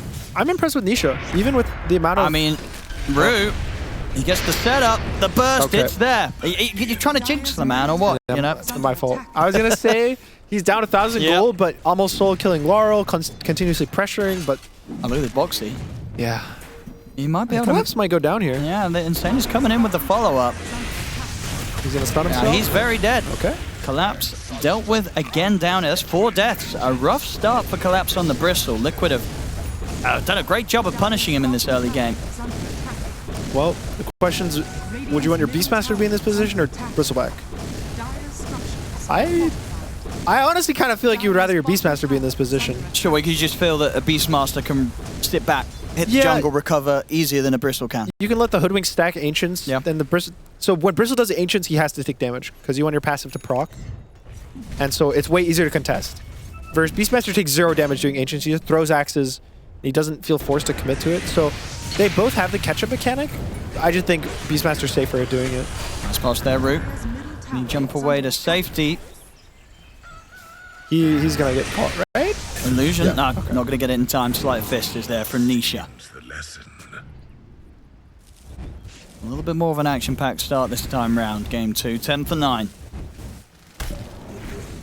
Really close too. I think the last game the lanes were way more one-sided in the favor of Spirit, but honestly, it's really close. There's not a team that's super ahead or behind. I would say the ones that are losing are Bristle and Ember. Yep. But yeah, I mean, I guess that's the question then. It's like, would you rather be the team that's having a suffering Bristle off lane or a suffering mid-Ember? probably the Bristle, especially because he went the Goo facet, which is basically when you go the Goo facet, you're playing more to be annoying rather than to have to carry the game. So you can have worse games with this facet. Like he's probably gonna go Glimmer Cape, Blade Mail, or Blade Mail, Glimmer Cape, which is way easier and less gold farming than you need if you're going for the Ags, right? So he is okay having a bad game, and the opposite side for Ember. Ember can manage and function when he's behind, but he does so much more for the map when you're ahead, right? And you're constantly pushing in the mid lane. You take this tower, you're slight chaining everyone off cooldown. And now his moves are... You can feel how weak he is when he makes his moves. At best, he's a slight chains. He still has brown boots. He's not going to have Mage Slayer for another 5 minutes plus. So if he gets this Radon kill, that could be the start for him actually getting a game again. Oxy, he's got the opening. Radano used the Roar, trying to hold them back, but the Ice Path will keep him locked down in the Macropire. TP's coming in. Can Team Spirit punish at all? Doesn't look like it. Nisha's into the trees. He's out with the TP. They get the kill, and they get away with it, Liquid. They don't lose anybody. And Nisha did get the last hit, so really good. Every time you get a kill, it's so much gold just in your pocket. Boxy, though. This might be gold in the pocket of a Poshka. He does with the spike. He does have stun in a second. He's dead. If he gets a kill, I would be so impressed. He might get it. No way.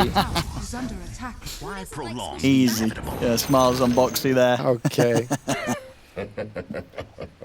That's something. I mean, I'm impressed, but I also just want to feel sad that Nyx Assassin can do things like that. Maybe I should have said nerf Nyx Assassin as my... No, we'll have a look at this again. I mean, Rue was trying his best because he was trying not to hit the Spike Carapace, right? Yep. He was waiting out the Spike Carapace. And then bam. What do you want for it? Just a little bit of one charges, keeping Boxy alive enough to get the kill. Indeed, there we go. That's the worth there from Boxy. Mid tower. They're going to get it. So despite the fact that Nisha is having a little bit of a slower time than that of Lal on the Lina, still Nisha getting the tower first. And Liquid. Yep. And look at what they can catch around the mid. Boxy shown underneath the tower, trying to bait some action. A stun's going to hit, nice though. Silence. Still though, Nisha's trying to move forward. They've got the Solar Guardian coming in as well from Saberlight. They'll catch Miposhka. Saberlight's in with the Starbreaker hits, not enough to bring Rue down. Raw's there from Radan. Lal bringing in the follow-up damage and control with the Light Striker and the Laguna to burst through Saberlight. Spirit, they'll look to chase on for more. That's his last remnant if they catch him. If they can continue up to the high ground. Nisha, he's going to look to try and turn and fight because he's got the backup of Mickey. The smoke screen's laid down though by Rue. Mickey turns with the stun on towards Collapse. Boxy moves in. He's going to get caught by the Light Strike Array. Boxy will fall. Collapse does end up going down though. Liquid continue to get a little bit more out of this than Spirit do. And so Mickey did actually go for a Mage Slayer, so they already have one Mage Slayer for their team. I think Nisha's still going to go for his because it's so good on Ember, but they're already... They have some magic damage reduction, but funny enough, it's actually not that good versus Bristle when he goes this fast. I don't know if this was intentional by him, but sure, because since he knew it's just these were going to be in play. It doesn't matter about the quill damage, really. It's just the slows, so... I mean, I guess that's the thing as well. So in a game like this as well, for Mickey, why do you think he opts to go for like the Blink Mage Slayer rather than the Armlet Mask of Madness farming? It's probably a combination of a few things. I'll wait till... This actually might be a big fight. I mean, Lars able to get the stun out onto the two of them, and he's got backup coming in. Further TP's coming into play, but it's a lot of burst from Boxy as he's able to take down Lars Lina. Spirit, can they get anything in return here? Nisha's here with an amplified damage. This could get a bit scary for Spirit. Mickey's turning up as well for Liquid. Spirit, they're going to get completely outnumbered as Radan gets cleaned up. Boxy has the stun control.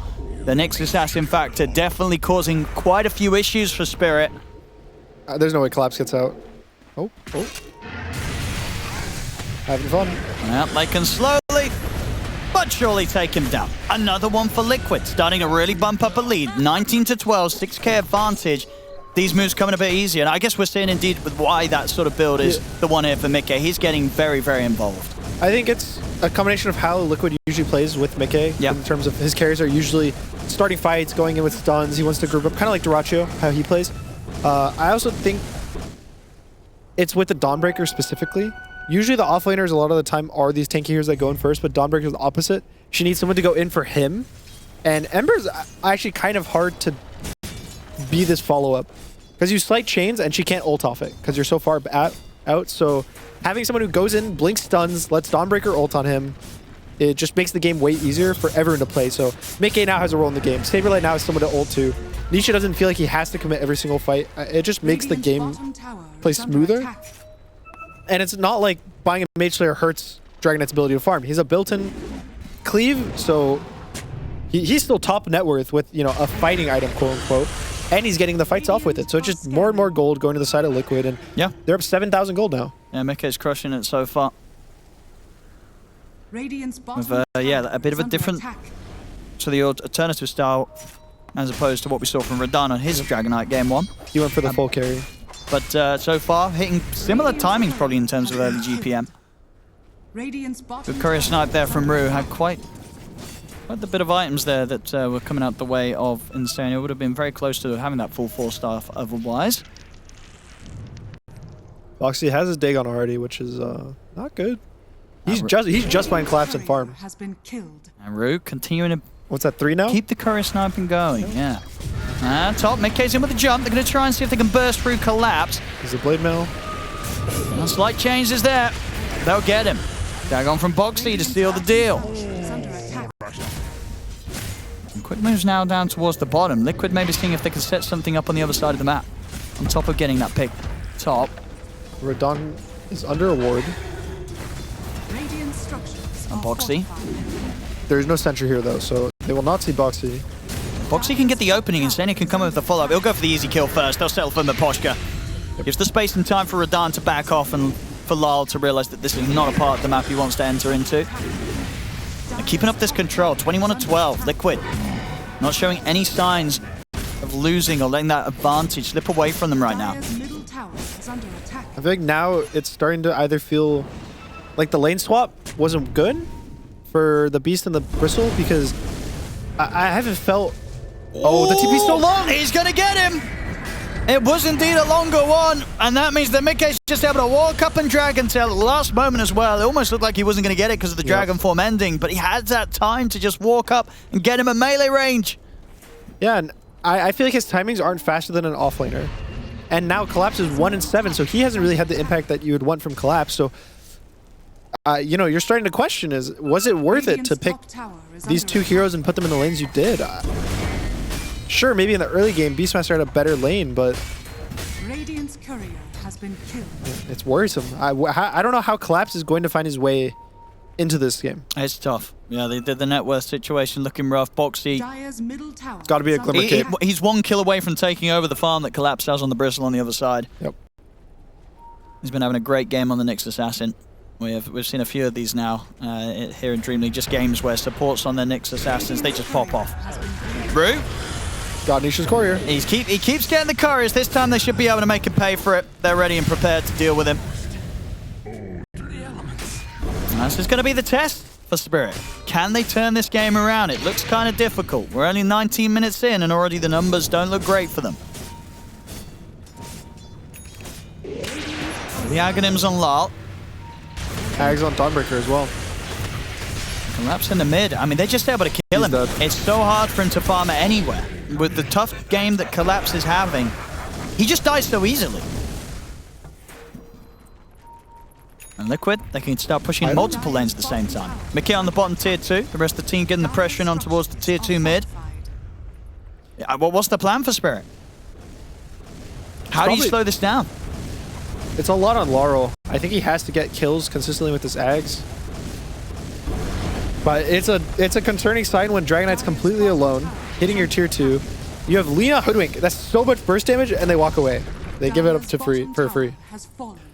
I mean, who do they kill? Do they kill this Ember? They might not even kill him with just Hoodwink Lina. They would need Ricky there too, and it's tough. It's tough. Yeah, this is it. This is going to be a challenge. And Spirit, so far, they've managed to deal with any of the challenges that have been thrown their way during the group stage. This game, though, could prove to be one of the bigger hurdles for them, as Liquid have come in with an excellent opening. Boxy, pick up another here. Mickey, he'll say, oh, that's mine. I'll take that. Around them, they're almost as if preparing. They know that Rue's going to be sneaking around here. Straight away, the dust comes out. They know that he's trying to play in this position. They'll kill him again. They've had enough. You know, no more couriers will die today on their watch. He's having fun, huh? I think so. Beastmaster BKB is about to be finished. That's probably their timing. But the issue is it's not a timing that you force a fight, right? You keep playing the map. Maybe you get pickoffs here and there if you're lucky on Spirit, but I don't see them currently having a timing to go, all right, guys, let's go smoke into them. We'll take a fight and we'll win the fight. And just based on game state. So maybe they... What do they need? I mean, this Aegis could be what they need. I think he's going to get away with it as well. Are they going to check this Liquid? Is anyone, do you think, sort of sensing, hey, you know what? Radahn on the Beastmaster might go for this sort of play? Probably not. It's a hard call to read, especially if Team Spirit's smoking mid right now. Which is a really nice play. Basically, Collapse is like pushing mid, making it look like they're smoke behind him, which they are. And then opposite side of the map, Radahn's completely alone, soloing Roche. They do give up XP Rune and Tormentor, though, for it. So, double XP Runes going towards Liquid. But now what? I don't even know if they have the damage for... They have the damage for Dragon Knight. I'm pretty sure. If he gets, like, caught alone... It's going to be... Yeah, I mean, it's not going to be that quick, though. Yeah, especially if Ember's anywhere close and Mage Slayer applies them while they're going... I don't even think they'll die if Lina's Mage Slayer. It's what, 40% damage reduction? Rue. Got his eyes on this Jakiro, but he needs quite a bit of backup even to try and tackle Insania. And even then, you know, Insania's got the 4-staff at the ready. 4-staff, there's a Dawnbreaker ult. Yeah, he's going to know he's around. He's looking for him. Miposhka's here to help out. Just Dawnbreaker ult, guys. They'll get the setup. They'll kill him. Saberlight doesn't want to save him. Mickey is in with a jump. Miposhka should die in return. A couple more hits. Mickey gets him. At the same time, Saberlight puts a stop to the escape of Rue. They find something, Spirit, but as with most things this game so far, they lose much more than what they get. Radiant's bottom tower is under attack. And Saberlight saves the ult. Boxy. Ooh, no. He's found Varro Lyle. can't die like this. Mickey's coming over with the damage. It's a very, very deadly. Boxy dominating on his Nyx assassin. It only continues here. And this is all moments where there is that Aegis. Will Spirit be able to make some sort of group up play around Radahn's Aegis? Get something done. I don't see them getting stronger anytime in the near future. Radahn's next item is a blink. They've got the jump on him. He needs help, and he needs it right now. The ice path there, as well as the Macropire laid down. He's alive. They'll keep him fine with the Glimmer Cape. At the same time, Push gets the catch, but the 4 stars there. It's going to break Insania out of the combo. Nobody to fall. They keep the Aegis safe on Radahn. It just feels bad when... So you're really far behind, obviously. Your damage is a bit low. They're all really tanky. So your Beastmaster is going Blink. Your Bristleback is going Lotus. Your Lina is going BKB. So they're not really getting more damage in their next set of items. It's just the ability to initiate. And again, the concern is right now it feels like they initiate and they're not going to have the damage. So I don't know if this next round of items is going to help them. It's probably better to just constantly look for plays like that right now, right? They're smoking and they're going to go for the guy who's solo. Yeah, this is a big catch if they can get Saberlight. There is no Blink Dagger, so. Rue's been caught out to the side with Collapse, but maybe the rest of the 3 of them can Gets go the for the BKB BKB's already off, and that's complicated things. Spirit can't follow up on the Roar. Mickey's going to jump in return, caught by the burst. It's not enough, though. Mickey's perfectly fine. Solar Guardian backup coming in. They surround Radahn. They're going to be able to get the both of them, surely. I mean, Radahn's still alive. He's They got the pop the Aegis Aegis. to once, they'll get it. And they do it a second time. Rue, dealt with by Saberlight and Nisha. Now they'll turn over towards him. Collapse is trying to chase Mickey out of the fight. Radahn will look to chase down the Dragon Knight as well, but Nisha cleans him up, jumps over with the Remnant. Sure, they lost Mickey, but the fight, it's all Liquids. It's Liquid. They're going to find the team wipe. I think Spirit had to do this fight. Maybe if they get the jump off before the BKB on the Dawnbreaker, they're actually able to burst him. Maybe go 1 by 1, but you can kind of see the damage issue arises. Lina has to commit into the fight to do her damage, and then she gets gone on. And then eventually in the fight, it's not enough. Look at this. The entire Laurel spells reduce Dragon Knight to, what, 50% HP? There's still a Dawnbreaker ult, and I mean, Mickey goes down with, what, 4 different heroes focused him, using every button, using every single life. There's 2 lives on Radahn. Laura uses every single spell. BKB, and Mickey's just here. Yeah, and meanwhile, Nisha's just killing everybody. Yep. And at that point, it really does not matter if Mickey goes down. The rest of Liquid, a massive issue for Spirit, up a 17k gold lead against them. Right now, Team Liquid having much better success here so far in this game too.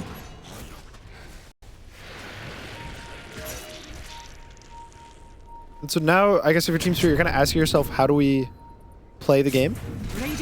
And obviously the answer is really hard, but what they need to do is...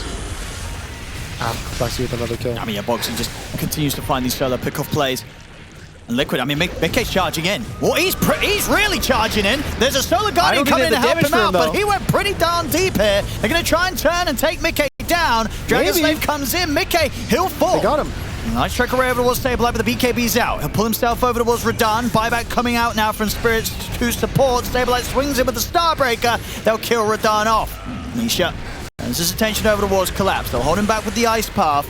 Spirit, they want to try and chase this here with the support buybacks with a slight change. Clips on the both of Boxy. He's ready to get back in with the Vendetta here and the stun. Catches the 2 of them. They're getting cleaned up, his Spirit. Rue and Lyle, the last 2 left remaining, but Saberlight closes in on towards Lyle. Lyle gets the light track around from Rue. Does manage to finish Insania, but Lyle, he's going to get chased down unless Saberlight doesn't quite want to. No, he's not got the speed to keep on top of him. So Lyle's going to be fine. And Spirit, a little bit of a punchback, but they are having to use the 2 buybacks to make that happen. A bit of a crazy start, though, from Liquid on that one. Mickey, he just kind of goes in, and he really goes in. Yeah, he just went into 4 heroes under a ward as well. I thought he would live. I think he probably thought he would live too. With the Dawnbreaker ult, with the Ags, but ends up dumping it off. him? Who? Mickey? I mean, yeah, who forced Mickey? It was one of the supports. It was either Boxy or Insane. He just shoved him in. You got this. Yeah. I wonder if we get a replay of that. We'll see who did it. Somebody pushed him in real deep. It's hard when you feel this strong and this far ahead. It's really hard to hold yourself back. You always... Yeah, especially when your teammates are pushing in with 4-stars. You know, Yeah. get in there, my son. Let's see. Ruse amplified damage. Will he kill Mickey? Nope. What's he in the mid? I mean, they might get the catch on Saberlight. I mean, that's the BKB. The roar's there from Radahn. If they can continue to chase down the Stormbreaker, slight change to hold in position collapse. Mickey's here now. And Ruse still watching from the back lines, giving some pretty valuable information on the positioning of the rest of Liquid. Right. I hear Dagon and the Nyx W just somewhere across the map and I get scared. It like stresses me out. I assume my hero's gonna be dead every time I hear that. But he's just jungling. Alright, so Radahn is going Orchid. I think it's a bit interesting. On the mid, Rue. It's got the setup. They'll get themselves a pick-off. I mean, considering the lead that Liquid have, you know, that every kill matters. They're finding little bits of Radiant's something, middle Spirit. tower is under attack. And Poshka, he'll be finding certain death. A little bit of fire. A rude awakening there from the 2 cores. The rest of Spirit are hovering around there. They know that Liquid's a little bit split up at this point. The scan does hit, so Liquid, they should be prepared for anything that's coming Mickey behind the tower. doesn't have a BKB. There's a world. I mean, they know Rue's around it. They just hit this with the scan. They Liquid. gave up. They walked away. Yeah. It's probably not this world, is the one that Dragon Knight dies. You kill him 3 times, you will not kill him 4. Another one for boxing. This matchup sucks. The Ricky versus Nyx Assassin. Yeah, you can't hide from them. Let's see. I'm trying to see the positives for Spirit. They've got good vision now. They do. I mean, the Orchid is actually really interesting, I would say, from Radahn. To just based off the fact you can kill Nyx with it, you can kill Jakiro, you can kill Ember, has no BKB, and also most importantly, it's a Linken's Breaker, which means he can actually roar the Ember. I don't know if anyone else is going Linken's, but specifically Ember. Now you can Orchid roar him, and it gives you another tool to actually, you know, do stuff yourself. It's also damage, right? And when the Orchid ends, they take a little burst damage. I think Bloodthorn as well, which he has queued up, is basically just the better version of it, where if you Bloodthorn a guy and you're actually able to hit him, it lets you kill these tanky heroes. I remember last year during the, or 2 years ago, during the whole Heart meta, Blade Mail Heart, it was this, the way you dealt with 4k HP heroes was you buy a Bloodthorn late game. And so I don't think that's really changed. The item does the exact same thing. It's a tanky killer, so maybe if Radahn is able to get to it, it is far away. It's almost like 3,000 gold away for him still, but it's a goal. Good to set yourself little goals. Liquid definitely being careful about how they go about their next move. Despite having still quite the lead. That's the BKB for Mickey, so very difficult for Team Spirit to stand a chance of taking him down. Dire Not that it wasn't already. Radiant's They just need a good jump. is under attack. I think every single fight, Boxy's basically just getting a free jump. Radiant's middle tower has fallen. And, you know, he's level 19. Radiant's middle It's not tower really is fair. under attack. Compare that to Collapse. Collapse is still level 17. The support counter pick, or like counterparts, are level 13. Yeah, Collapse has to be so careful Yeah. coming out on any of these waves. Boxy +1 could do quite the damage for this Bristle. I don't know if he dies, but I would do it for fun. Is under Boxing. attack. Just see what happens. I mean, just for a team that's 16k behind, Spirit are getting to come out on the map. Plus Roshan does fall into the hands again of Liquid. Now with the Aegis and BKB on Mickey, we could start to see Liquid really try to push the effort up towards that high ground siege. Radiant's top tower is under Nisha still about halfway towards his own BKB. Yeah, I think Liquid isn't pressured. Their draft scales really well. If anything, it scales better than Spirits. They can do whatever. They can speed the game up. They can tempo it. They can try to just chill, go for pickoffs. Dire's middle tower The world's is kind of their under oyster. attack. The main thing they have to focus on is just don't get picked off solo. Which Radiant's I would say has been killed. overall they've done a pretty good job at that. There's been, you know, random kill here or there, but that, a lot of the time that's just Dota. Like, people are going to die. It's just a matter of how and where you die. And hopefully for Radon, that when is not right now. Radiant's courier He's playing has very been careful. killed. He might get caught. Yeah, Boxy. He's still going to find the opening. And is it enough to get the rest of the team in? And knows he has to run with the Solar Guardian coming in. Boxy and Saberlight will stay on top of him. Radon will try and hold his ground with the Roar, but he cannot escape. Radon's gone. 80 seconds. Feels bad, man. No BKB, no Roar. Good Liquid, yeah, just probably go high ground. Rue? He's going to be able to snipe Boxy. Okay, something. Another death, though. It will cost him his life, but at this point, you'd probably trade for your counterpart with how far behind you are as a team. It's a big streak to end. Also a high level. I think he got 2 or 3 levels from that one kill. Look at that. 4,352 That's a lot of XP. XP. That's a crazy amount of XP. Meanwhile, in the base, though, Poker's Liquid, dead. they're diving in. Lal has to put the BKB. Nice path clips on to collapse. And Liquid's got the space to continue this push up to the tier 3 tower. Can collapse push them back with Lal. They're down 3 heroes right now. 2 versus 4 on the defense here, Spirit. Jump. It's there no, again. Laurel. Midgate, he's in onto Lal. Lal. Nice D-Blade. That's not going to be enough to Harpoon. save him, though. Saberlight drags him back in. Starbreaker to control No him. They buyback. bring Lal down. He's out for 80. No buyback on him. Collapse gets run down as well. Also out. He does have the luxury of buyback. He'll use it straight away, but the damage is being done as the tier 3 falls. Liquid onto the barracks. Spirit, they've got to try and hold a full minute without their mid laner. Liquid, they'll play it safe, get the melee racks back off. They know still how comfortable of a position they are in right now in this game.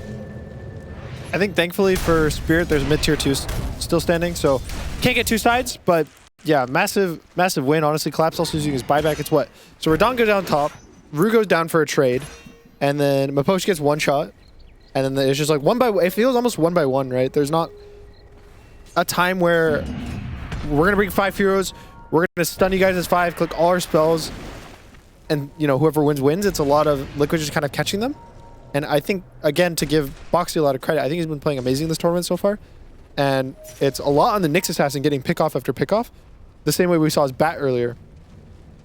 And it's just really impressive. I think Nyx, obviously, it's a little unfair playing this hero right now. He does so much burst damage that it is easier, but I think just the fact that these are really good teams, they know how to position themselves on the map, play on sentries, get caught, and Boxy's basically playing around all of that, never getting caught in bad positions, and even when he does, he's trading kills. It's really nice to watch. Spirit, I've got everybody back up, but still having to fight into 1 minute left off the Aegis on Mickey. That's the Bloodthorn done. They got one good fight. See what Spirit can do. Boxy already setting up, making sure they have the vision advantage around here. He's ready to go and get some further information for the team. He's going to find the setup onto Rue. Walks in, gets the kill. He is going to get caught by the Roar on the Bloodthorn, but Solar Guardian backup coming in from Saberlight. Doesn't matter, won't save him. As they do manage to get the kill in return, taking down Boxy. Can the rest of Spirit get out, though? Collapse. He's caught outside of the base, puts the Blade Mail. Can he survive against the 3 of them? He's trying to run with the Lotus, but he will fall. Collapse gone for 90 seconds. As Liquid. See how much they want to try and jump in. Mickey, he's straight There's for no it. BKB on Radon. Get the Light Striker ready to hold back Mickey. Laguna Blade as well, but Radon slowly but surely dying. He's out as well. No buyback for him. Liquid, they've got the space to push on. Also have the fortification. Spirit, they've got to try and hold somehow. 70 seconds, no collapse and no Radon. Again, thankfully for them, this tier 2 mid is still standing, so I don't know. That's one good thing. I don't know if Liquid has time to throne. And they push pretty quickly here with the Dragon Form. Dragon Form's about to come to an end. Rue, attempting to slow things down with the smoke screen, but still a while until they have the full team back up. And they'll call it. They know it's over. GG's called. Liquid will take this game too. And they look great doing it. This looked fantastic from them. Nice they come in, back. and it's something about the Insania Jakira. I'm telling you, I don't know what the win rate is in particular, but when he brings it out, they just always win those games.